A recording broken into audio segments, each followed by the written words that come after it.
Hello everyone, welcome to the new world with I think. आज हम atomic structure के 25 most expected question discuss करने वाले हैं नीट 2025 के लिए। ठीक है, इससे पहले मैंने 37 ईयर PYQ का चैप्टर वाइज पूरा सोल्यूशन दे दिया है। हम बेसिकली स्टार्टिंग में आपको एक स्ट्रेटजी बताए थे जो कि हम 3 स्टेप में फॉलो करने वाले थे। वो 3 स्टेप को अगर आप फॉलो कर लेते हो तो आपका अपकमिंग जो नीट का 2025 में एग्ज़ाम है यहीं से क्वेश्चन आएगा। पहला स्टेप था 37 ईयर PYQ, दूसरा स्टेप था आपको 25 most expected question chapter wise, और तीसरा स्टेप था 20 to 25 मॉडल गेस पेपर। अगर आप ये कर लेते हो क्वेश्चन यहीं से आएगा, यकीन मानो 99% केस में हमने बहुत प्रॉपर एनालिसिस किया है, फिर क्वेश्चन को बनाया हुआ है। ठीक है, चलिए आइए स्टार्ट करते हैं। एक एक क्वेश्चन को सॉल्व करेंगे, प्रॉपर ट्रिक टेक्निक सीखेंगे, और क्वेश्चन इस तरीके से लिए गए हैं कि आपका पूरा लगभग एटॉमिक स्ट्रक्चर रिवाइज हो जाएगा। ठीक है, और जो भी ट्रिक होगा या कॉन्सेप्ट यूज हुआ होगा इसके थ्रू हम रिवाइज भी करा देंगे। आइए स्टार्ट करते हैं क्वेश्चन को सॉल्व करना। आपके सामने रहा पहला क्वेश्चन। ये है, इसको बोला था, क्या बोला था, the quantum numbers of 4 electron are given below, the correct decreasing order of energy of the electron.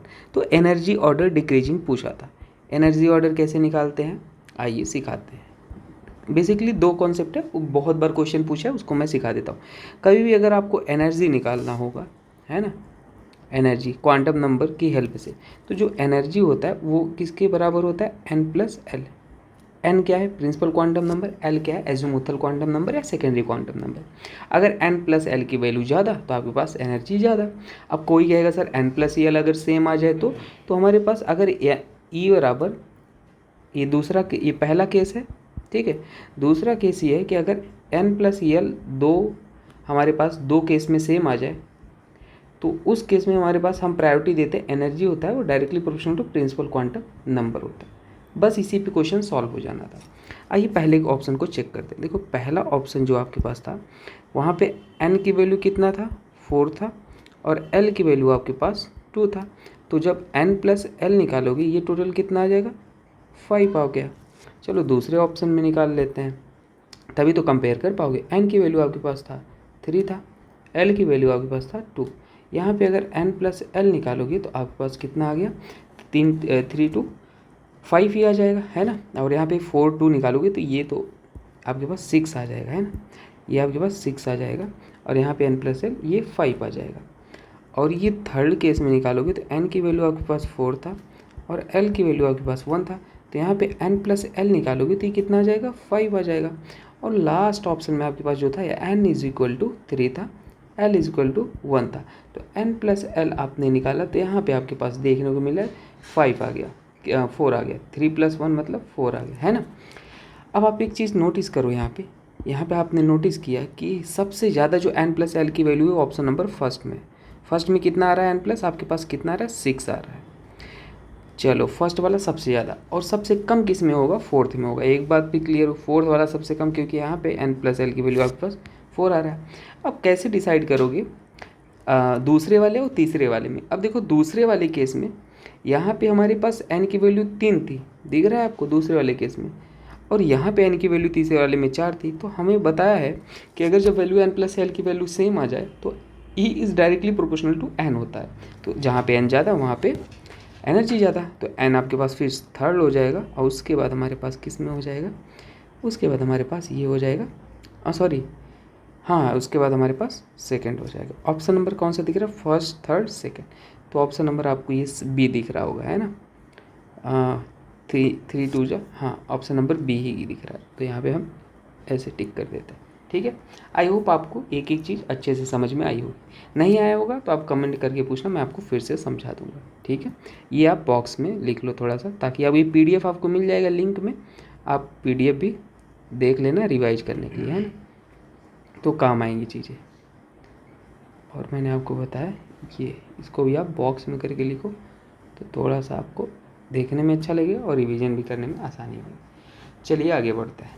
Next question आपके सामने रहा, ये क्या बोला है कि the energy of an electron in the ground state for helium ion is -x joule, then that for an electron in n=2 क्या हो जाएगा। तो आइए इस क्वेश्चन को भी सॉल्व कर लेते हैं। बहुत ही सिंपल क्वेश्चन है। सबसे पहली बात तो आपको एनर्जी का रिलेशन आपको आना चाहिए। ठीक है, सॉल्व करने के लिए क्या कि जो एनर्जी होता है, एनर्जी वो डायरेक्टली प्रोपोर्शनल होता है, किसके डायरेक्टली होता है, n square divide by n नहीं, ये यहाँ पे एक्चुअल में होता है Z square divide by Z क्या है, एटॉमिक नंबर, एन स्क्वायर होता है। ठीक है, ये होता है आपके पास फॉर्मूला। अब ध्यान से आपको देखना है कि हमें यहाँ पे जो एक हीलियम आयन गिवन था, क्या गिवन था, एक हीलियम आयन गिवन था और आपके पास एक बेरिलियम आयन गिवन था। ठीक है, हीलियम के लिए आपको the energy of an electron in ground state n बराबर 1 फॉर हीलियम। हीलियम के लिए आपके पास ग्राउंड स्टेट मतलब आपके पास कितना था, एन बराबर 1 था। ठीक है, इसकी एनर्जी कितना था आपके पास, -x जूल गिवन था, ये गिवन था। ये पूछा है कि बताइए आप -x जूल देन लिखा है ना, then that for an electron in n बराबर 2 स्टेट फॉर बेरिलियम। अगर n बराबर 2 स्टेट फॉर बेरिलियम के हमारे पास यहाँ इसकी एनर्जी आपको निकालनी थी। ठीक है, तो इस फॉर्मूले से आप एक चीज़ रिलेट कर सकते हो कि E हमारे पास E1 अपॉन E2, कंक्लूड ये कर सकते हो। देखो Z के डायरेक्टली है, अरे भाई E डायरेक्टली है Z के स्क्वायर और इन्वर्सली है आपके पास n स्क्वायर, तो आप क्या कंक्लूड कर सकते हो कि E हमारे पास जो Z1 का स्क्वायर अपॉन Z2 का स्क्वायर, क्योंकि वो डायरेक्टली है, और मल्टीप्लाइड बाई n2 का, क्योंकि वो इन्वर्स था n से, तो n2 का स्क्वायर और यहाँ पे n1 का स्क्वायर। ठीक है, आपको बात समझ में आ गया होगा। और आप ये भी ऐसे समझने के लिए ये बोल दो कि हम मान लेते हैं जो Z1 था और n1 था वो किसके लिए था, वो हमारे पास हीलियम के लिए था, हीलियम प्लस आयन के लिए।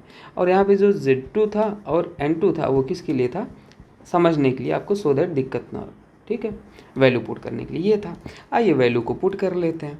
हमको आपको E1 कितना गिवन था, देखो हीलियम के लिए आपके पास E1 गिवन था, कितना था, -x जूल। तो आप E1 की वैल्यू आप पुट कर लो, -x joule divide by E2 आपसे पूछा था, है ना, E2 बेरिलियम के लिए, और Z1 हीलियम के लिए था, तो हीलियम का Z1 कितना हो जाएगा, हाइड्रोजन हीलियम 2 हो जाएगा, 2 का स्क्वायर, और यहाँ पे Z2 आपका हाइड्रोजन हीलियम लिथियम बेरिलियम का एटॉमिक नंबर कितना हो, हाइड्रोजन हीलियम लिथियम बेरिलियम 4 होता है, तो इस 4 के स्क्वायर कर लोगे, है ना। और यहाँ पे आप जब लिखो, और यहाँ पे स्क्वायर क्यों लिख लिया भाई, हाँ ठीक है स्क्वायर है ना। और यहाँ पे आपके पास जब N2 लिखोगे, N2 किसके लिए आपके था, आपके पास N2 बेरिलियम के लिए था, तो यही तो आपसे पूछा था, N2 हमारे पास 2 का स्क्वायर, और यहाँ पे आपके पास N1 के लिए क्या था, हीलियम के लिए 1 गिवन था ना, ये बार डाटा 1 का स्क्वायर। तो आप जब इसको सॉल्व कर लोगे, -x डिवाइड बाई E2, और यहाँ पे आपके पास ये वैल्यू निकल के आएगी 2 2 ज़ा 4, और यहाँ पर भी हो जाएगा 2 2 ज़ा 4, और ये आपके पास कितना था, 4 × 4 इसको लिख सकते हो, तो ये कैंसिल और ये भी कैंसिल। तो हमारे पास जो E2 की वैल्यू निकल के आई आपके पास -x निकल के आई, -x जूल हो जाएगा। तो आपके पास ऑप्शन में क्या हो जाएगा, -x जूल ही हो जाएगा। ऑप्शन नंबर आपके पास 1 सही हो गया। आई होप आपको ये बात समझ में आई होगी, ठीक है ना। चलिए नेक्स्ट क्वेश्चन में बढ़ते हैं। अब ये बोला था कि नेक्स्ट क्वेश्चन में क्या बोला था, पढ़ना इसको, द रिलेशनशिप बिटवीन एन, हाँ ठीक है, बोला है एन क्या है, मैग्नेटिक क्वांटम नंबर बोला है, for a given value of azimuthal quantum number L, मतलब रिलेशन पूछा है मैग्नेटिक क्वांटम नंबर और एजोमिथल क्वांटम नंबर का रिलेशन क्या होता है। तो मैं आपको बता दूं, जो एनम होता है ना, वो आपके पास क्या होता है, मैं इसको कलर चेंज करके ही लिखता हूँ, नहीं ये कलर नहीं, दूसरा कलर यूज करेंगे हम, वाइट, ठीक है। तो आपको नोट्स भी अच्छे से मिल जाएंगे। ये देखो यहाँ पे हम बता दें, अगर रिलेशन आपका जो होता है, जो मैग्नेटिक क्वांटम नंबर होता है, एन एम लिखो, इन जनरल आपके पास स्मॉल एम से लिखा आता है, तो एन एम बराबर होता है 2l+1 होता है। तो आपसे रिलेशन पूछा था, एल का रिलेशन पूछा तो एल आप यहाँ पे लिख सकते हो, एन एम ये पॉजिटिव है 1, इधर चला आएगा तो नेगेटिव हो जाएगा, और यहाँ पे 2l हो जाएगा।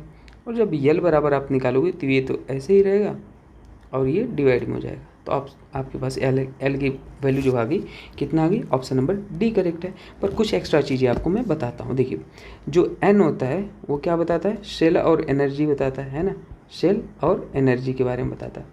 जो एल होता है वो सब शेल के बारे में बताता है, क्या, सब शेल के बारे में बताता है। अगर मान लो एल की वैल्यू आपके पास ये ऐसे गिवन है 0 1 2 3, तो एस PDF होता है ना। एक चीज़ और मैं आपको बता देना चाहता हूँ, L की वैल्यू अगर निकालना हो तो हमेशा ये 0 to n-1 होती है, ठीक है ना। सारी बातें आप याद करते जाना। और जो M की वैल्यू होती है वो -L टू प्लस L होती है। और एक फार्मूला भी मैंने बता दिया M का 2L+1 होता है ना। ये ऊपर लिखा है, NM भी लिख लो, कोई दिक्कत, NM गिवन था तो NM लिख लो।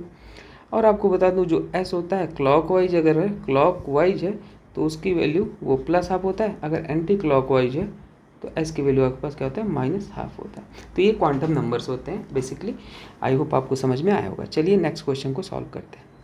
नेक्स्ट क्वेश्चन आपके पास है ये, बोला if radius of a second Bohr orbit of the helium ion is 105, what is the radius of the Bohr orbit of Li2+ ion, what is the radius of the third, यहाँ पे third लिखा था दोस्तों, third Bohr orbit, ठीक है, bore orbit of Li2+ ion, ठीक है भाई।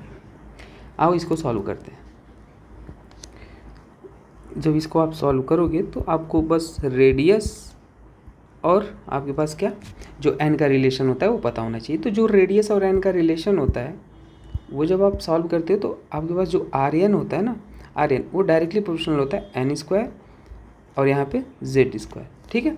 फर्दर इसको अच्छे से जब सॉल्व करते हो हाइड्रोजन एटम के लिए तो Rn बराबर आपके पास आता है, यहाँ पे एक कांस्टेंट आता है 0.53 into n² angstrom hydrogen atom के लिए, है ना, सिंगल इलेक्ट्रॉन स्पीसीज के लिए याद है। पर हमको यहाँ पे क्या क्या गिवन था, देखो हम यहाँ से फिर से Rn यहाँ पे पहले इसको लिख लो फार्मूला, ये डायरेक्टली है n² के और Rn है इन्वर्सली है z के। तो हम जो डायरेक्टली होता है उसको R1 ऊपर ही लिख, R1/R2 बिल्कुल सिमिलर तरीके से लिखते हैं जैसे एनर्जी वाला लिखे। यहाँ पे n1 का स्क्वायर डिवाइड बाई n2 का स्क्वायर, है ना, दो ही एटम की आयन के बारे में बात किया है। और यहाँ पे z इन्वर्स था तो z2 को ऊपर और z1 नीचे, ये आपके पास फार्मूला बन गया। समझ पा रहे हो मैंने क्या लिखा है यहाँ पे कैसे, ये आपके पास फार्मूला हो गया। अब हमको जो डाटा गिवन था उसको हम देख लेते हैं और सॉल्व कर लेते हैं। आपको बोला था कि if the radius of the second Bohr orbit of the helium ion is 105, आपको सेकेंड बोर ऑर्बिट के केस में कितना गिवन था, 105। तो मतलब आपके पास जो R2 की वैल्यू थी वो कितना गिवन थी सेकेंड बोर ऑर्बिट के लिए, 5 पिकोमीटर, है ना। और ये क्या बोला था, what is the radius of the third Bohr orbit, third Bohr orbit के लिए आपसे रेडियस पूछा था, ठीक है। तो थर्ड बोर ऑर्बिट के लिए आप क्या लिख सकते हो, यहाँ पे हम मान लेते हैं R3, ये आपसे पूछा था, ठीक है ना, Li2+ आयन के लिए आपसे पूछा था। तो इसको कैसे सॉल्व करोगे, चलो देख लेते हैं। अब देखो R1 की वैल्यू आपके पास मान लेते हैं, ये क्या था, और ये थोड़ा सा मिस्टेक हो गया है दोस्तों, मैं कहूँगा ना R1 R2 माना था तो इनिशियल गिवन था ना, तो आप इसको ऐसे R1 ही लेके लिखो तो ज़्यादा सही है। यहाँ पे ना आ जाता वैसे ही, पर क्यों ही कॉम्प्लिकेटेड करना। तो हम ये मान लेते हैं आपके पास R1 जो है, R1 है वो आपके पास हीलियम आयन के लिए गिवन था, कितना था 105.8 पिकोमीटर, है ना, ये R1 है, ये गिवन था इनिशियल। आपसे क्या बोला था, थर्ड बोर ऑर्बिट के लिए ये बोला था, है ना। तो थर्ड बोर ऑर्बिट के लिए यहाँ पे क्या हो जाएगा, तो हमारे पास बेसिकली आपसे निकालना था R3 Li2+ के लिए आपको निकालना था, ठीक है। चलिए आइए सॉल्व कर लेते हैं। देखिए यहाँ पे आपके पास ऊपर हम मान लेते हैं हीलियम है, ठीक है। तो यहाँ पे अगर आप सॉल्व करोगे तो R1 आपको 105.8 पिकोमीटर, और यहाँ पे R2 हीलियम के लिए आपसे पूछा था। N1 की आपके पास देखो N1 की वैल्यू कितना हो जाएगी, सेकेंड बोर ऑर्बिट के लिए सेकेंड ही गिवन था, है ना, हीलियम के लिए। तो यहाँ पे आपके पास बोल सकते हो कि 2 का स्क्वायर, और यहाँ पे आपके पास N2 का निकालना था थर्ड बोर ऑर्बिट के लिए, ये भी गिवन था 3 का स्क्वायर। और यहाँ पे आपके पास Z2 ये समझ, ये ऊपर आपके पास जो भी है मैं यहाँ पे भी लिख दूंगा बाद में। Z2 आपके पास क्या है, Li2+, मतलब यहाँ पे Z2 Li का कितना हो जाएगा atomic number, Z2 hydrogen helium lithium 3 हो जाएगा, और Z1 हीलियम के लिए 2 हो जाएगा। आप इसको सॉल्व कर लो फर्दर, इसको मैं यहाँ पे लिखता हूँ, सॉल्व करो अच्छे से।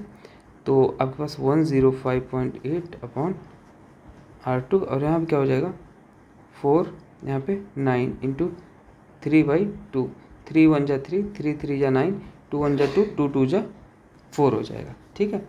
तो फर्दर आपके पास यहाँ पे जब सॉल्व करोगे तो ये डाटा आ जाएगा 105.8 इंटू 3, ये 3 का क्रॉस मल्टीप्लिकेशन डिवाइड बाई 2, आपके पास आ जाएगा R2 की वैल्यू आपके पास आ गई। R2 की वैल्यू आपके पास कितना हो जाएगा, इसको हम यहाँ पे कर लेंगे 2 5 जा 5, ठीक है, 2 5 जा 5 और यहाँ पे 2 2 जा 4 और ये 2 9 जा 18 मल्टीप्लाइड बाई 3, तो 3 9 जा 27 और 3 2 जा 8 और ये 6 और ये 8 हो जाएगा और ये 58। आपके डेसिमल एक डिजिट लगा लोगे तो ये आपके पास R2 आ जाएगा। ये आपके पास पिकोमीटर ही है। समझ पाए मल्टीप्लिकेशन? तो ऑप्शन नंबर कहीं दिख रहा है आपको? ऑप्शन नंबर आपके पास ए ही करेक्ट हो जाएगा। ठीक है। अब किसी को अगर डाउट हुआ कहीं पे R1 R2 कैसे पुट किया, वो जैसे प्रीवियस केस था ना वैसे, तो यहाँ पे मैं लिख भी देता हूँ। देखो हिंट मैं आपको यहाँ पे दे देता हूँ। हिंट क्या है कि जो आपके पास R1 है ना, और N1 है, एक इसके लिए यूज हुआ है, हीलियम के लिए यूज हुआ है, हीलियम प्लस के लिए, और जो आपके पास R2 है और N2 है, एक इसके लिए यूज हुआ है Li2 प्लस के लिए यूज हुआ है। अब आप आई होप आपको समझ में आएगा। चलिए नेक्स्ट क्वेश्चन को सॉल्व करते हैं। नेक्स्ट क्वेश्चन आपके पास है ये, फिर से एनर्जी का क्वेश्चन पूछ लिया है। 4d 5p 5f and 6p orbital are arranged in the order of decreasing energy, the correct option. Correct option क्या हो जाएगा डिक्रीजिंग ऑर्डर ऑफ एनर्जी का? कैसे निकालोगे भाई? वेरी सिंपल क्वेश्चन, हमने आपको फार्मूला भी बता दिया था, फिर से बता देता हूँ, कोई दिक्कत की बात थोड़ी है। ई बराबर क्या होता है, एन प्लस एल होता है। अगर एन आपके पास सेम आ जाए तो ई हमारे पास डायरेक्टली प्रायोरिटी होता है एन। ठीक है, यही दो फॉर्मूले होते हैं जिससे आप एनर्जी कैलकुलेट कर लेते हो। चलो एक एक को निकालते हैं ना। मान लो हमारे पास 5F है। अच्छा 5F है तो इसके लिए आप n की वैल्यू कैसे निकालोगे? जो आपके पास यहाँ पे कोफिशिएंट में लिखा होता है यही होता है n की वैल्यू। n की वैल्यू आपके पास आ गई 5। l की वैल्यू कैसे निकालोगे? 0 to n-1 फार्मूला होता है 0 to n-1। तो यहाँ पे आपके पास 0 और n-1, n कितना है 5 - 1, तो इसे कर लो 0 1 2 3 4, क्योंकि 5 - 1 4 तक जाना है, ऐसे लिखना है ना। अब देखो ये होता है S P D F, है ना। हमको क्या गिवन था यहाँ पे 5F गिवन था। F के लिए क्या हो जाएगा L की वैल्यू? F के लिए L की वैल्यू आपके पास 3 हो जाएगा। ठीक है, देखो F के लिए आपके पास 3 गिवन है। अब ऐसे ही सब हम निकाल लेते हैं। आपके पास 6P के लिए निकाल लो, फिर और अरेंज कर लेंगे। यहाँ पे n की वैल्यू आपके पास 6 हो जाएगा और l की वैल्यू देखो यहीं पे देख लो, p की वैल्यू हमारे पास कितना है 1 है, तो यहाँ पे p के लिए हमारे पास l बराबर 1 है। ऐसे ही आप लिखोगे तो नेक्स्ट ऑप्शन है आपके पास 4d के लिए आप n बराबर 4 लिख लोगे और l की वैल्यू आपके पास d के पास कितना है 2 है, तो d की वैल्यू 2 है। समझ पा रहे हो? और लास्ट एक बच जाता है 5p, उसको भी लिख लें। 5p बराबर आप निकालोगे n बराबर 5, l बराबर आपके पास कितना है? l बराबर आपके पास है 1। अब n प्लस एल को ऐड करके देख लेते हैं कितना आ रहा है। देखो यहाँ पे जब n प्लस ऐड किए 5, इस केस में जो n प्लस आ रहा है वो कितना आ रहा है 5 3 8 आ रहा है ना भाई, 5 3 n प्लस एल 8 आ रहा है। यहाँ पे n प्लस ऐड किए इस वाले केस में, समझ पा रहे हो? यहाँ पे n प्लस एल जब निकाले तो आ रहा है 7 आ रहा है, और यहाँ पे इस केस में जब आपने निकाला n प्लस एल निकाला तो यहाँ पे आपके पास 6 आ रहा है, और यहाँ पे आपने निकाला तो यहाँ पर भी n प्लस 6 आ रहा है। तो एक चीज़ तो क्लियर हो गई कि हमारे पास जो 5F है वो सबसे ज़्यादा होगा और उसके बाद हमारे पास 6P होगा क्योंकि वो 7 है। ठीक है, अब बात आता है इसमें 4D और 5P, तो 4D में 6 6 है। अब n की वैल्यू कहाँ पे जाता है? यहाँ पे n की वैल्यू 5 है, यहाँ पे n की वैल्यू 4 है, तो आपके पास कौन सा ज़्यादा हो जाएगा?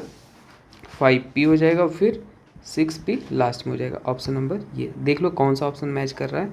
ऑप्शन नंबर आप मैच कर लो, ऑप्शन नंबर बी मैच कर रहा है। ठीक है, ये सही हो जाएगा भाई आपके पास। और ये 6 क्यों लिखना भाई, ये तो 5 है ना, है वो मैंने ये वाला लिख दिया, ऐड करके लिख दिया, ये 4 हो जाएगा ना 4P। तो ऑप्शन नंबर 4P क्यों ये आपके पास कितना है S 5F और 4D, ये कहाँ पे गिवन है? ये 5F 6P 4D, n की वैल्यू 4D, ये 4D है ना भाई, लास्ट में हो जाएगा, तो क्यों ही मैं 4D।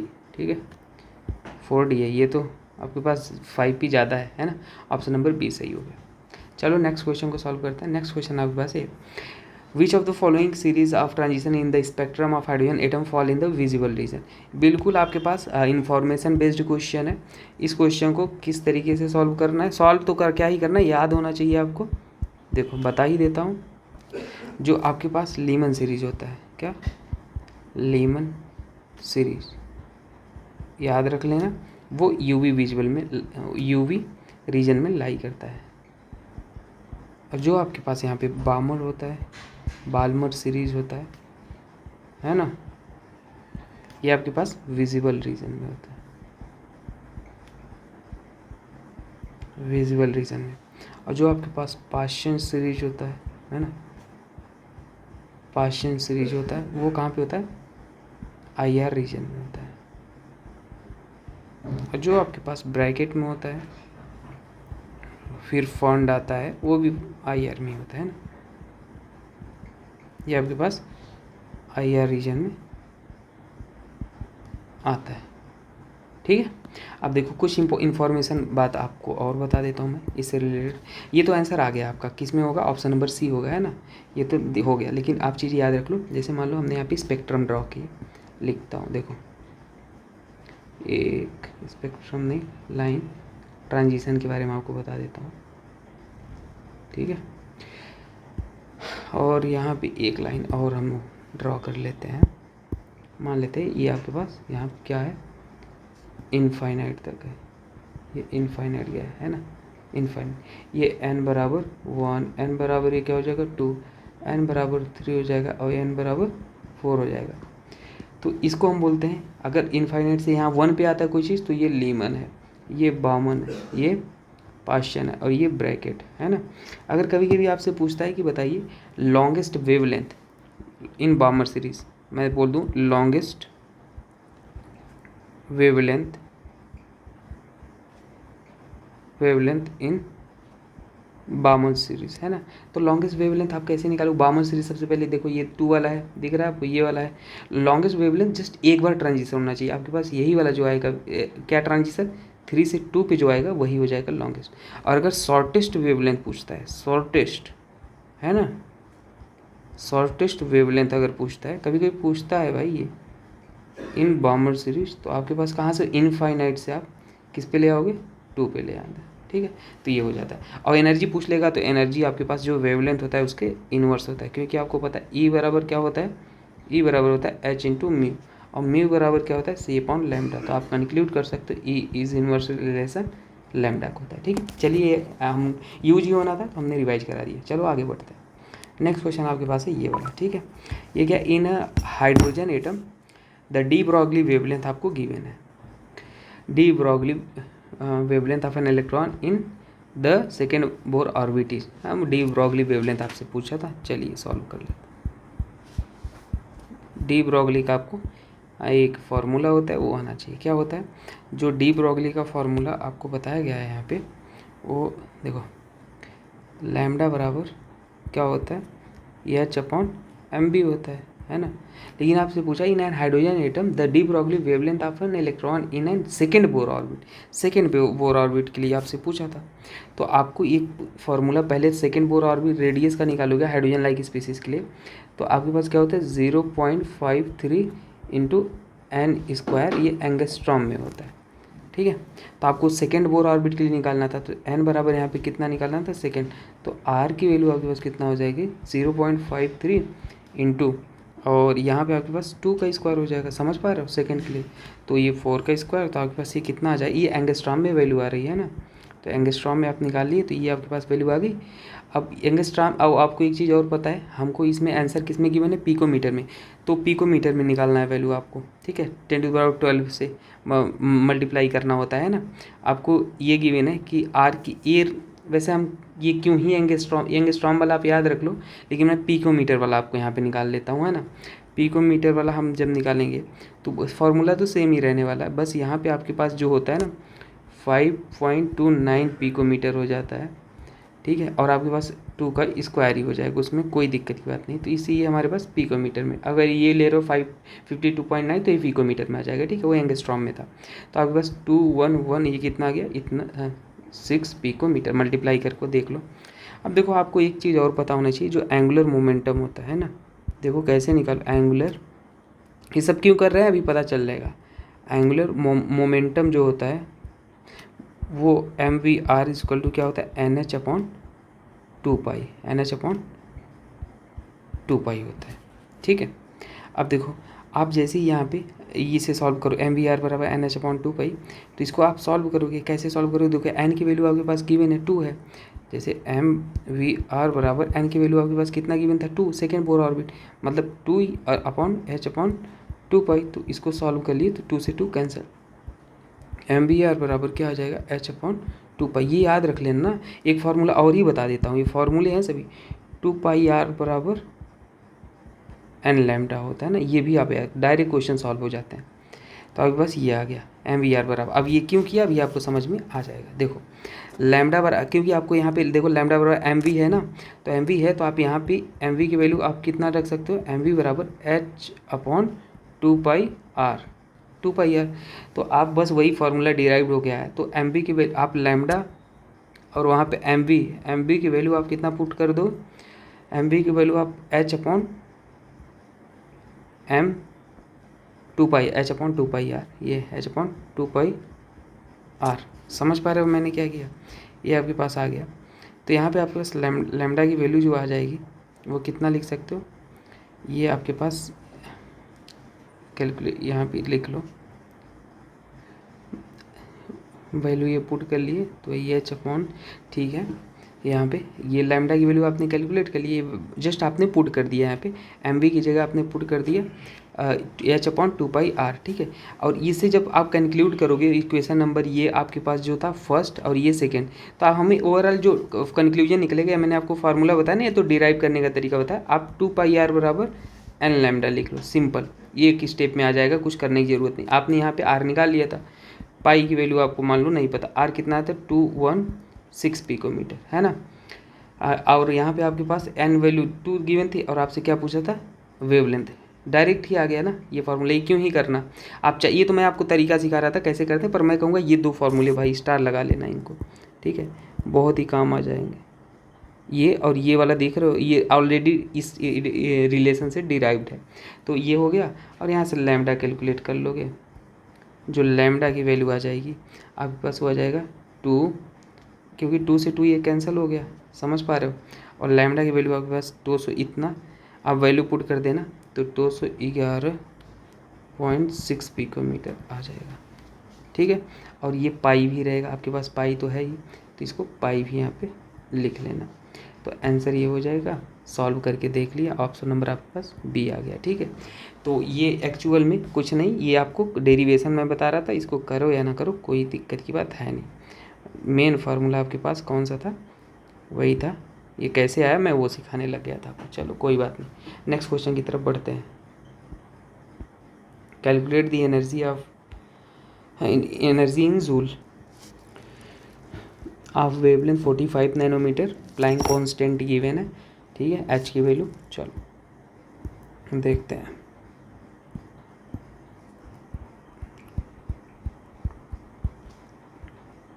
क्या है देखो, डायरेक्ट फार्मूला ई बराबर जो होता है एच इंटू म्यू होता है, और आपको पता है म्यू बराबर क्या होता है, सी अपॉन लैम्डा होता है, तो ई बराबर एच इंटू सी अपॉन लैम्डा, ठीक है। आपको गिवन है, क्या गिवन है, लैम्डा गिवन है आपके पास 45 नैनोमीटर, और आपको पता है 1 नैनोमीटर बराबर 10⁻⁻9 मीटर होता है, तो इसको जब मीटर में आप चेंज करोगे तो कितना हो जाएगा 45 इंटू 10⁻⁻9 मीटर, क्योंकि मीटर में वैल्यू निकाल, जूल में है तो यहाँ पे लैम्डा मीटर में निकालना होगा, ठीक है। और एच की वैल्यू आपको सब कुछ पता है, एच की value 6.63 into 10⁻34 joule second given है। सी की वैल्यू कितना होता है 3 इंटू 10⁸ मीटर पर सेकेंड, और यहाँ पे लैम्डा की वैल्यू 45 इंटू 10⁻9 मीटर हो जाएगा, ठीक है।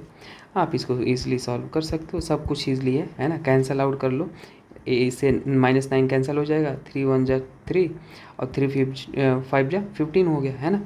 और फर्दर आप इसको ओवरऑल डिवाइड कर लोगे तो ये आ जाएगा 4.42 इंटू 10⁻, आप डिवाइड करके देखना, कैलकुलेटर से मत करना है ना, आपके लिए अलाउड नहीं है कैलकुलेटर, तो प्रैक्टिस करो। तो आपके पास आंसर ये आ जाएगा, ऑप्शन नंबर आपके पास डी हो जाएगा, ठीक है, जूल में आ जाएगा। चलिए नेक्स्ट क्वेश्चन को सॉल्व करते हैं।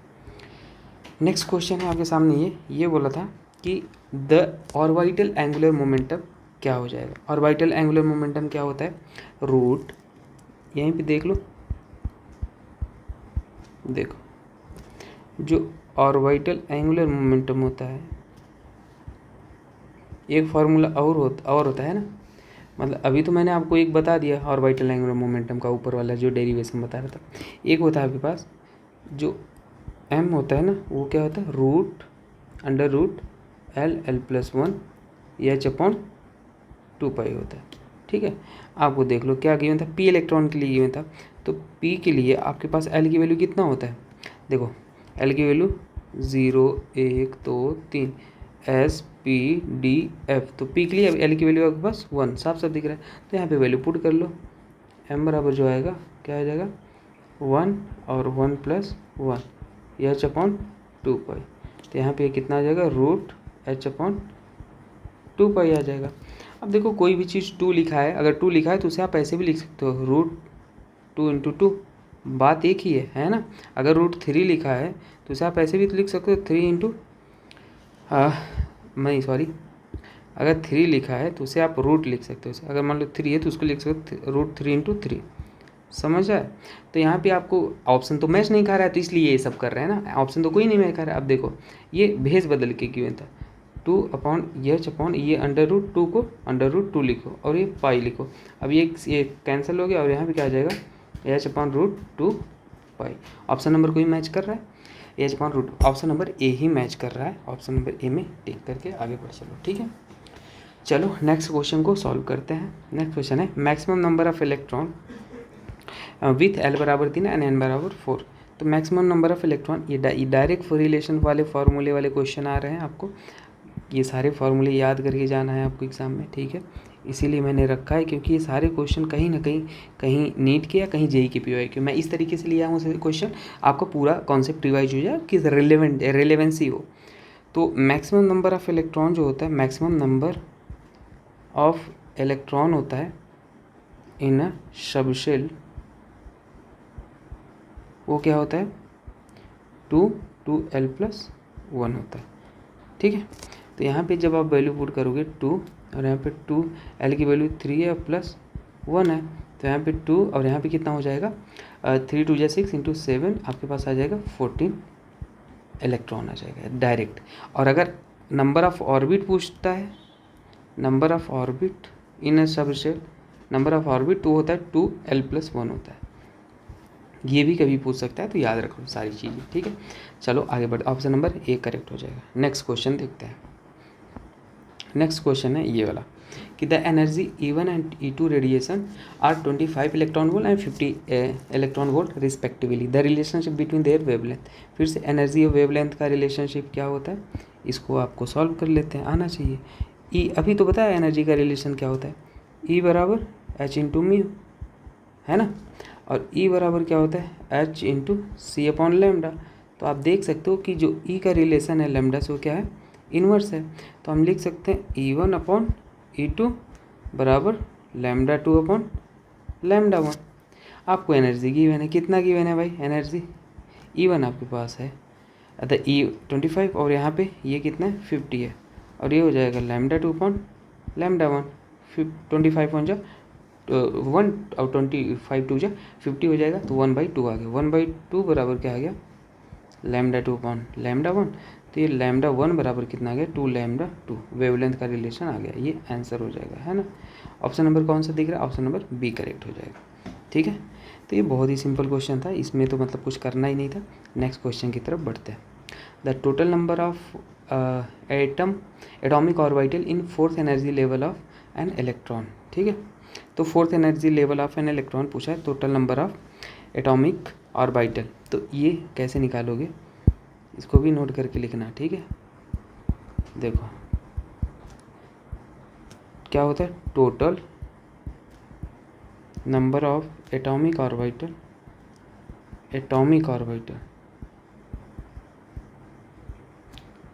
In any energy level of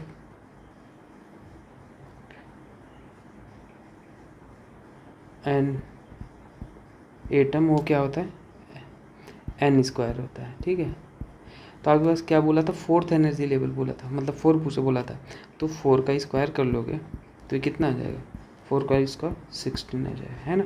option number आपके पास बी सही हो जाएगा। ठीक है, तो ये आता है ऐसे, तो डायरेक्ट कर लेना, और चाहे तो आपको दूसरा तरीका भी आना चाहिए। एन बराबर क्या बोला है, एन बराबर 4 बोला है, मतलब यहाँ पे एल बराबर क्या हो जाएगा, 0 1 2 3 हो जाएगा। S P D F, S में कितने ऑर्बिटल होते हैं, 1 होते हैं ना, पी में कितने होते हैं, 3 होते हैं, डी में कितने होते हैं, 5 होते हैं, इसमें कितने होते हैं, 7 होते हैं। तो ऐड कर, ये 1 होगा, 1 + 3 + 5 + 7 कितने आ गए, 16 आ गए। तो ये सेकेंड मेथड है और वो फर्स्ट मेथड था। मैं कहूँगा फार्मूला लगाओ, आंसर निकालो तुरंत, क्यों आपको सॉल्व करने की ज़रूरत है। ठीक है, चलो नेक्स्ट क्वेश्चन को देखते हैं। The mass of an electron given है, कितना गिवन है, 9.11 × 10⁻³ kg. The uncertainty involved in the measurement of velocity in a distance of 0.1 angstrom is uncertainty पूछा था, तो मतलब आपसे डेल्टा एक्स पूछा था, है ना। बता, अनसर्टेनिटी बताता हूँ अभी, वो पोजीशन होता है डेल्टा एक्स एक्चुअल में। वेलोसिटी, मेजरमेंट ऑफ वेलोसिटी पूछा था ना, डेल्टा भी पूछा था। तो हाइजेनबर्ग अनसर्टेनिटी प्रिंसिपल जो है वो बोलता है कि साइमल्टेनियसली हम किसको मेज़र नहीं कर सकते, वेलोसिटी और किसको, पोजीशन को मेज़र नहीं किया जा सकता। मतलब हमारे पास जो रिलेशन होता है delta x into delta we, वो इक्वल टू 4/4 लिख सकते हो, ग्रेटर देन भी कभी कभी लिखा जाता है ना। आपके पास डेल्टा क्या बोला है कि the mass of an electron H, the uncertainty involve in the measurement of velocity with in year distance, आपको मतलब पोजीशन गिवन है कितना, 0.1, और एंगस्ट्रॉम में है तो उसे एक एंगस्ट्रॉम बराबर 10⁻10 मीटर होता है, तो इसको मीटर में चेंज कर लो, 10⁻10 हो जाएगा। वेलोसिटी में आपसे पूछा था मेजरमेंट, है ना, तो आप ये भी लिख, डेल्टा एक्स, ये वी क्यों लिखा मैं मेरे भाई, पी इंटू होता है मोमेंटम एंड पोजीशन, मतलब डेल्टा एक्स हमारे पास होता है और हमारे पास ये डेल्टा पी जो होता है वो, दोस्तों मैं दिमाग थोड़ा सा है ना, position and momentum can not be measure, तो ये आप बोल सकते हो। तो पी बराबर, हम आप फिजिक्स में पढ़े हो, डेल्टा पी बराबर क्या होता है, एम इंटू डेल्टा वी होता है ना। तो एम इंटू डेल्टा वी इसको लिख सकते हो ऐसे, तो h/4π, चलो पूरा ही लिख दिया। अब देखो 0.1 इंटू, अब वैल्यू पुट करो 10, और आपके पास एम की वैल्यू कितनी थी, केजी में था, 9.1 इंटू 10⁻31 kg। डेल्टा वी आपसे पूछा था, एच की वैल्यू क्या होती है, 6.6, और यहाँ पे लिख सकते हो 26 या 36 भी लिख सकते हो, 10⁻34, और यहाँ पे 4 पाई की वैल्यू आपके पास 3.143 होता है। डेल्टा वी आप कैलकुलेट कर लेना, ठीक है। कैलकुलेट क्या, ऐसे ही कर लो, तुरंत कर लो, ये -10 से, या हम इसको यहीं पे रहने दो, अब ये यहीं पे इसको काटो ना, पूरा कटेगा, ये कट कैंसल आउट हो गया, ठीक है। रह कितना गया, यहाँ पे बचा कितना, 10⁻31 कट गया, 32 33 34, 30 32 33 34, मतलब -3 रह गया, है ना। यहाँ से आप फिर से कैंसिल कर दो, यहाँ पे कितना रह गया आपके पास, 0.1 इंटू 10⁻3 कट गया तो -7 रह गया, है ना। आधा डाटा कैंसिल हो गया आपके पास, इंटू ये अभी ऐसे ही लिखो, इंटू डेल्टा वी, इसको आप डिवाइड कर लेना है, तो डेल्टा वी जब आपके पास निकल के आएगा ओवरऑल।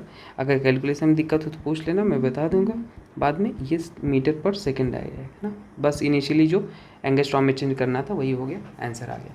तो आपके पास ऑप्शन नंबर ये आ जाएगा, ठीक है। इसको बाकी डिवाइड करके आप लिख लेंगे, अगर डाउट हो तो आप पूछ सकते हो बाद में, ठीक है, कमेंट में।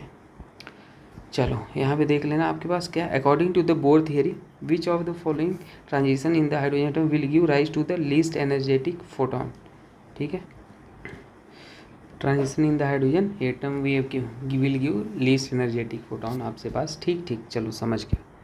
देखो अभी मैंने आपको बोला था, क्या बोला था कि मैंने एक स्पेक्ट्रम बनाया था, उसमें एनर्जी का जो रिलेशन बताया था, क्या बोला था, वो लैम्डा के इन्वर्स होता है ना, यही बोला था आपको। और आपको एक चीज़ और पता होना चाहिए कि जो हमारे पास ई होता है ना, वो क्या होता है, इन्वर्स रिलेशन होता है। यहाँ पे ये जो फार्मूला होता है ई का, हमारे पास n1 का स्क्वायर माइनस n2 का स्क्वायर, ठीक है। हमेशा याद रख लें N2 हमेशा बड़ा होता है N1 से। जब आपके पास मान लो स्पेक्ट्रम जो मैंने बताया आपको, यहाँ से यहाँ पे है ना, मान लो आया, मान लो यहाँ से आया, ये 2 और 3 पे आया, तो यहाँ से यहाँ है, तो हमारे पास ट्रांजिशन कहाँ से कहाँ पे हो रहा है, जो हमारे पास N2 है वो कितना है, वो यहाँ पे 3 है, और N जो हमारे पास N1 है वो कितना है आपके पास 2 है। ठीक है, ऐसे। तो एक्चुअल में ये पूछा था आपसे कि द लीस्ट एनर्जी, मतलब लीस्ट एनर्जी मतलब ये अगर ये बोला था तो मतलब लैम्डा मैक्स आपसे पूछा था, यही है। लैम्डा मैक्स मतलब क्या हो गया, ई लीस्ट हो गया। ठीक है, तो लैम्डा मैक्स के लिए हमने आपको क्या बताया था बोर थियरी के अकॉर्डिंग, कि हमारे पास इनफाइनाइट नहीं, हमारे पास क्या होता है, एकदम लोवेस्ट ट्रांजिशन होता है, मतलब एकदम नज़दीक वाला होता है ना, मतलब समझ गए ना, लिस्ट वाला। तो एक काम करो, ये पहले आप बना लो, 1 2 3 4 5 6 है ना, 6 ही गिवन था मैक्सिमम, बना लेते हैं। अब देखो ट्रांजिशन पहले करा लो, 6 से 1 में है, मतलब इसे लिखो 1 2 3 4 5 6, तो ये 6 से 1 में है, ये तो भाई बहुत ज़्यादा ट्रांजिशन है ना। ये तो आपके पास मतलब समझ रहे हो, ये 6 से 1 में है, ये हमारे पास लैम्डा क्या आ जाएगा, लैम्डा आपके पास 1 मतलब लीस्ट आ जाएगा, है ना। और क्या बोला है, 5 से 4, 5 से 4 में जाओ, ये यहाँ पे आ रहा है ना, 6 से 5 में आ रहा है, 6 से 5 में आ रहा है, अभी देखते हैं। और यहाँ पे आपके पास 5 से 3 में आ रहा है, 5 से 3 में आ रहा है। अब ये आपके पास लिस्ट, ये लैम्डा आपके पास यहाँ पे क्या दिख रहा है, लिस्ट दिख रहा है, लैम्डा आपके पास लैम्डा लिस्ट दिख रहा है यहाँ पे। और लैम्डा मैक्स कब दिखेगा आपका, जब 1 ट्रांजिशन हो। 1 ट्रांजिशन कहाँ से कहाँ दिख रहा है, आप यहाँ से यहाँ बोल सकते हो, और यहाँ पे 6 से आपके पास बोल, और यहाँ पे क्या हो जाएगा, ये 6 से 5 में हो जाएगा, है ना। तो यहाँ पे आप क्लियरली देखो, 5 से आपके पास जो 4 में हो रहा है ना, यहाँ पे भी नहीं, तो इन दोनों में आपको डाउट है, मतलब कौन से, 6 से लेके 5 में और 5 से लेके 4 में। तो आप चाहे फार्मूला आपके पास होता है, जो हम एक फार्मूला आपके पास यहाँ पे लिख ही देते हैं, ई बराबर होता है R इंटू जेड स्क्वायर, है ना, 1 स्क्वायर सॉरी N2 स्क्वायर, ठीक है, N2 स्क्वायर। आर की वैल्यू सेंटीमीटर में रख लेना, 109 होता है, ठीक है। तो 109 और ये 673 मतलब इसी के आसपास लगभग होता है। और जेड आपके पास एटॉमिक नंबर पता ही होता है, बाकी आपके पास पूरा वैल्यू पुट करके निकाल लो। तो यहाँ पे आपके पास जो आएगा 6 से 5 आएगा, यही पॉसिबल है हमारे पास सबसे। यहाँ पे 6 लास्ट में है, क्योंकि 5 के बाद भी यहाँ पे देखो 6 से 5, 5 के बाद भी ये वाला जो है ना, ये वाला ट्रांजिशन देखो यहाँ पे, तो इसके ऊपर भी एक ट्रांजिशन पॉसिबल हो सकता है ना। तो इसलिए हमने जो लिया है, यहाँ पे 6 के ऊपर आपके पास यहाँ पे ऐसा कोई लाइन नहीं दिख रहा है, होगा मतलब इनफाइनाइट लाइन होता है, लेकिन यहाँ पे अगर इतना गिवन है, 6 तक गिवन है, तो जस्ट जहाँ तक गिवन होता है लास्ट वाला ना, वहीं से एक ट्रांजिशन करा लो, तो 6 से 1 वो वाला हमारे पास हमेशा लैम्डा, ये कौन सा देगा, मैक्सिमम देगा, ये लैम्डा मैक्सिमम देगा, और मैक्सिमम देगा तो एनर्जी हमारे पास क्या हो जाएगा, लीस्ट हो जाएगा। तो ऑप्शन नंबर आपके पास जो हो जाएगा ना, ऑप्शन नंबर यहाँ पे 1 ही सही हो जाएगा दोस्त, ठीक है। तो ऑप्शन नंबर आप 1 ही पुट कर लेना, सही हो गया। तो आइए नेक्स्ट क्वेश्चन को हम सॉल्व करते हैं। रिडबर कांस्टेंट बोलते हैं आर को। देखो क्या होता है, नेक्स्ट क्वेश्चन आपके पास है कि एक बाल है, ठीक है, अब बाल 0.66 बाल kg ball is moving with a speed of 100 metre पर second, the associated wavelength will be okay, ठीक है। चलो सिंपली है, वेवलेंथ डी ब्रॉगली वाला क्वेश्चन, आपको इक्वेशन लगाना है, मास वास गिवन है ना। तो हमारे पास पता है कि डी ब्रॉगली हाइपोथेसिस क्या था, इक्वेशन आप पता है, लैम्डा बराबर H/m भी होता है। मास आपको पता है ना, H की वैल्यू पता है, सब कुछ गिवन है क्वेश्चन में। तो आप यहाँ पे लैम्डा नहीं निकाल पाओगे, 6 × 6 × 10, आप कहोगे 6 क्यों, 3 पूरा रख लो भाई, गिवन था तो इसलिए मैंने ये रख लिया है ना, गिवन था क्वेश्चन में तो इसलिए मैंने रख लिया। 0.66 kg था, और यहाँ पे आपके पास वेलोसिटी आपके पास कितना है, विथ 100 मीटर पर सेकेंड, 100 मीटर पर सेकेंड। सिंपल है, लैम्डा की वैल्यू कैलकुलेट कर ली, 1 × 10⁻⁻35 मीटर आ जाएगा, सिंपल। तो ऑप्शन कहीं पे है 35, ये सही हो जाएगा, ठीक है। नेक्स्ट क्वेश्चन देखते हैं। Maximum number of electron in a sub shell and atom is determined by electron, ठीक है। तो अभी मैंने शायद एक सवाल में आपको पूरा लिख दिया था पहले से ही, पर फिर से लिख देता हूँ। देखो maximum number of electron in a sub shell, maximum number of electron जो आता है वो क्या आता है, 2 2l+ ये क्या होता है 1 आता है ना। अब देखो, अब आपको ऑप्शन में नहीं गिवन है तो मल्टीप्लाई कर लो 4l+ और यहाँ पे 2 हो जाएगा।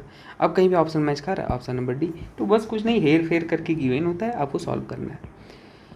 नेक्स्ट क्वेश्चन देख लेते हैं। इसमें क्या बोला, the energy of second Bohr orbit of hydrogen atom is इतना, hence the energy of the fourth Bohr orbit. फिर से एनर्जी का जो फॉर्मूला होता है वो क्या होता है, ई बराबर होता है EN बराबर, यहाँ पे माइनस कॉन्स्टेंट, माइनस क्या पूरा लिखना चाहो तो लिख लो, -30.6 होता है, पर यहाँ पे z हम केवल आपको रिलेशन लिखना चाहते हैं अभी, है ना, Z² होता है। तो यहाँ के पास the energy of Bohr orbit of the hydrogen, तो यहाँ पे आपके पास Z बराबर 1 हाइड्रोजन के लिए है ना। और क्या बोले, the energy of the Bohr orbit of hydrogen atom is इतना, hence the energy of the fourth Bohr orbit. तो ये आपके पास सेकेंड बोर ऑर्बिट का गिवन था ना, सेकेंड, तो एन यहाँ पे n बराबर सेकेंड बोर ऑर्बिट, फोर्थ के लिए पूछा था, सेकेंड बोर ऑर्बिट, ठीक है, फोर्थ के लिए आपसे पूछा था। तो कैसे निकालोगे आप, वही E1 बराबर the energy of n, hence the energy of the, हाँ ठीक है, E1 बराबर E2, और यहाँ पे क्या लिख लोगे Z वो Z तो गिवन ही है, हाँ ठीक है। तो यहाँ पे तो इसको ऐसे क्यों ही लिखना है, ऐसे ही लिख लो ना। सेकेंड एनर्जी गिवन था कितना, E2 के लिए, हमारा सेकेंड बोर ऑर्बिट यहाँ पे EN लिखते हैं, तो सेकेंड के लिए आपके पास हम निकाल रहे हैं। तो आपके पास सेकेंड के लिए -k और Z की वैल्यू आपके पास 1 है, और यहाँ पे n की वैल्यू आपके पास 1 का स्क्वायर लिख लो, और यहाँ पे 2 का स्क्वायर लिख लो, समझ पाए। तो यहाँ पे आपके पास एनर्जी कितना गिवन है E2 के लिए, गिवन है -3 2 8 गिवन है, और यहाँ पे -k इंटू 1 का स्क्वायर और यहाँ पे 4, तो माइनस से माइनस कैंसिल हो गया। अब के बराबर आपके पास आ गया 328 इंटू 4 आ गया। अब सेकेंड एनर्जी निकाल लो यहाँ पे, है ना, सेकेंड बराबर फिर से वही -k, ठीक है, इंटू यहाँ पे Z की वैल्यू तो 1 ही रहेगी भाई, हाइड्रोजन के लिए Z की वैल्यू 1 ही रहेगी, लेकिन फोर्थ बोर ऑर्बिट का यहाँ पे 4 का स्क्वायर हो गया और यहाँ पे स्क्वायर, तो ये आपके पास ये 4 लिखो अब, है ना, 4 के लिए निकाल लो। तो -k की वैल्यू आपके पास कितना है, -328 इंटू 4, 1 का स्क्वायर यहाँ पे 16, 4 1 जा 4, 4 4 जा 16, ठीक है। तो E4 आपके पास कितना निकल के आएगा 4, अब इसको मल्टीप्लाई, यहाँ पे 4 8 जा आपके पास कितना हो गया 4 1 जा 4 और 4 8 जा 32, और यहाँ पे 4 2 जा इतना आ जाए, तो -82 किलो जूल पर मोल आ गया, है ना। कुछ चेंज ही नहीं करना था, सब किलो जूल में ही गिवन था, तो ऑप्शन नंबर बी सही हो गया, ठीक है। तो ऐसे भी निकलता है, देखो के की वैल्यू इसके हेल्प से निकाल ली और फिर आपने वहाँ पे वैल्यू पुट कर दिया, ठीक है। नेक्स्ट क्वेश्चन की तरफ बढ़ते हैं। The uncertainty in moment of an electron given है, the uncertainty in its position will be, position में पूछा है अनसर्टेनिटी। चलो इसको सॉल्व करते हैं, कलर दूसरा लेते हैं भाई, ठीक है। देखो क्या हो जाएगा, हाइजेनबर्ग अनसर्टेनिटी प्रिंसिपल क्या है, delta x into delta P momentum बराबर h/4 है, ठीक है। तो आपसे डेल्टा एक्स पूछा था, चेंज इन पोजीशन, है ना, तो h/ क्या हो जाएगा 4 इंटू पी, और p आपके पास p चाहे m इंटू वी लिख लो, और मोमेंटम गिवन है तो p ही रहने दो, मोमेंटम ही गिवन है तो इसको p ही रहने दो, है ना।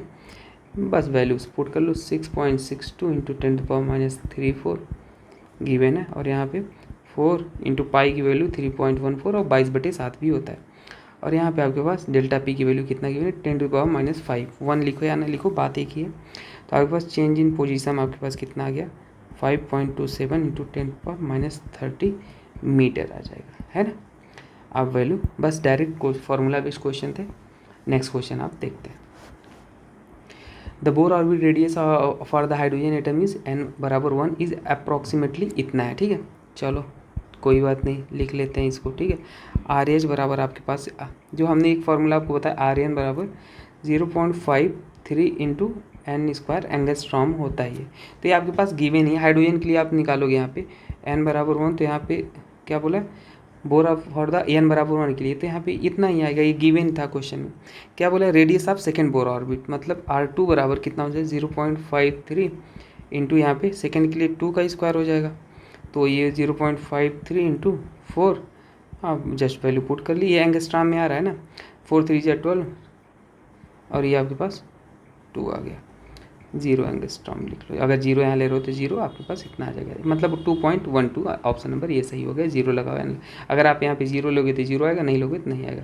तो नहीं लिए तो नहीं लगाओ, आपके पास यही आ गया। ठीक है, next question, what will be the longest wavelength line in the Barmer series.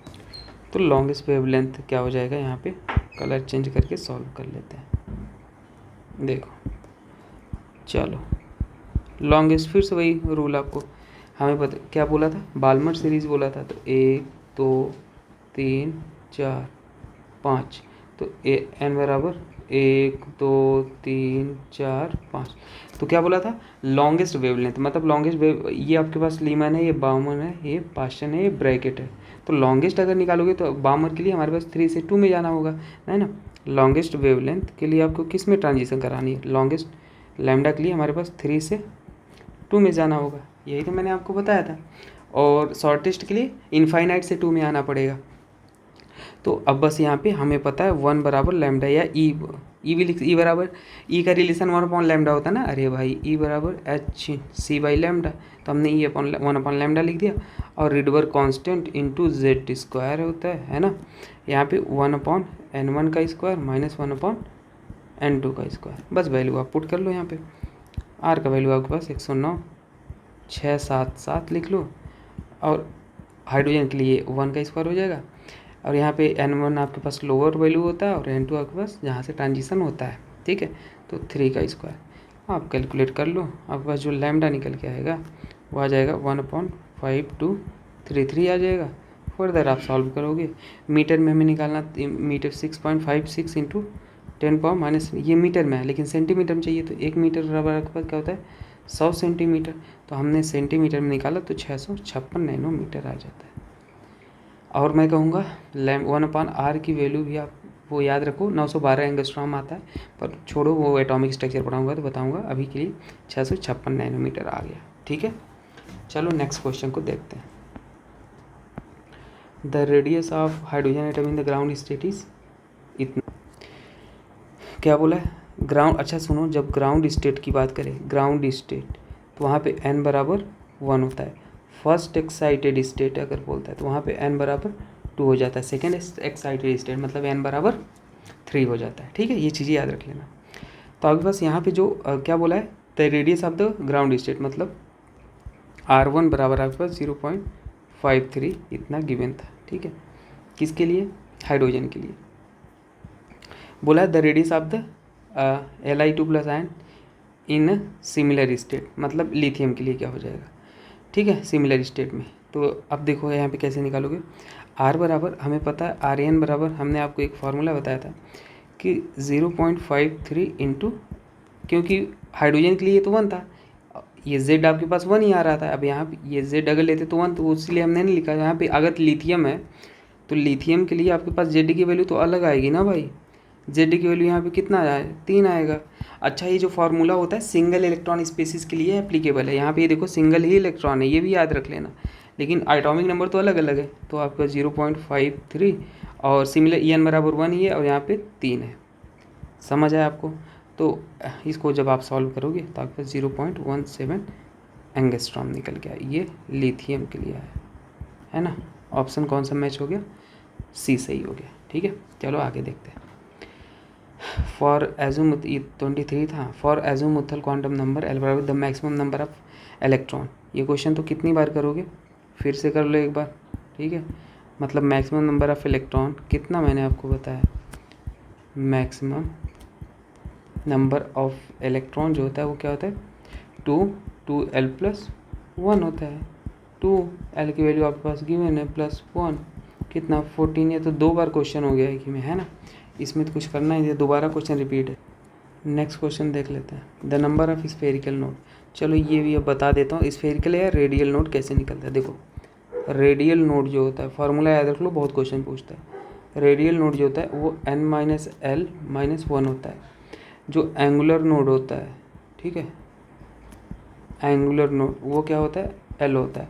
और जो टोटल नोड होता है, टोटल नोड वो क्या होता है, ऐड कर दो सबको, n-l-1 + l, तो एल से एल कैंसिल, वो कितना आ गया n-1 आ गया। तीनों फार्मूले याद रख लो। पूछा क्या था, रेडियल नोड किसके लिए, 3p के लिए। तो n बराबर यहाँ पे 3, l बराबर p के लिए 1, तो रेडियल नोड आपके पास कितना आ जाएगा 3 -1 ये आपके पास कितना आ गया 1 आ गया। ऑप्शन नंबर आपके पास कौन सा सही हो जाएगा, ये हो जाएगा रेडियल नोड। एंगुलर नोड अगर पूछेगा तो वो भी निकाल लो, कितना हो जाएगा, एल की वैल्यू 1 ही सही है। और टोटल नोड आपसे पूछेगा तो क्या हो जाएगा n-1, 3 -1 कितना आ गया आपके पास, ठीक है, n-1 3 -1 ये आपके पास आ गया 2 आंसर। सब बता दिया, आंसर नंबर 1 हो जाएगा। आई होप आपको समझ में आया होगा। बाकी 37 ईयर PYQ हमने दे रखा है ऑलरेडी। हमने basically NEET paper out strategy बनाया था लगभग 20 दिन पहले, है ना, या 1 महीना पहले। उसमें हमने बताया था कि हम किस तरीके से नीट का पेपर प्रेडिक्ट कर सकते हैं, जिसमें हमने 3 स्टेप में फॉलो किया था पेपर। क्या बोला था मैंने, 37 ईयर PYQ चैप्टर वाइज। अब 37 ईयर PYQ मतलब ये पूरा आइडिया लग जाएगा प्रेडिक्टेड कि किस वैरायटी के क्वेश्चन आ रहे हैं, सारे कॉन्सेप्ट रिवाइज हो जाएंगे। दूसरा लॉजिक ये था। उसके बाद मैंने बोला था आपको मैं कम से कम 25 most expected question chapter wise दूंगा 20 दिन में, वो चल ही रहा है। और अब लास्ट में मेरा आपको ये था स्टेप नंबर 3 कि आपको 20 to 25 गेस पेपर देंगे, केमिस्ट्री गेस पेपर 45 क्वेश्चन का, उसे सॉल्व कर लेना, बस हो गया। केमिस्ट्री इतने में ही आएगा, आप यकीन मान लो, ठीक है। और रिवीजन करते रहो, कुछ डाउट हो तो कमेंट करके पूछ लेना आप मुझसे, और पेपर सॉल्व करते रहना। मैं कम्युनिटी पोस्ट पे डालता रहूँगा, फिर सॉल्यूशन देता रहूँगा, ठीक है। ओके दोस्तों, थैंक यू।